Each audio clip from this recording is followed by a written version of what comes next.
Nagsimula ako nung 12 years old. Meron po kasing malapit na half court dun sa amin. Maraming kabataan na nakapanood ako hanggang sa maging interesado na rin po ako, and sinubok ko na rin hanggang naging hobby ko na rin po yung basketball. Nung first try ko po mag-basketball noon, 12 years old, nagpalarong Bicol po agad ako. High school ako, nagpalarong Bicol ako, and palarong pambansa.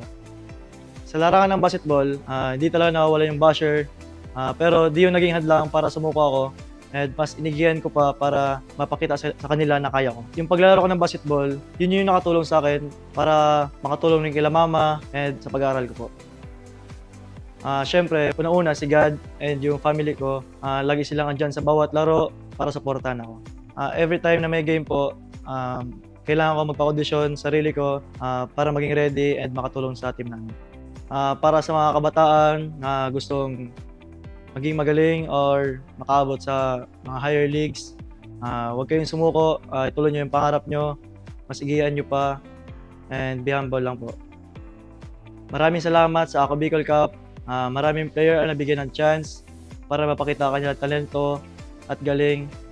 Tulad ko na isang player, marami sa akin dumating na opportunity. Maraming salamat, Ako Bicol Cup, pati na rin kay Kong Saldico.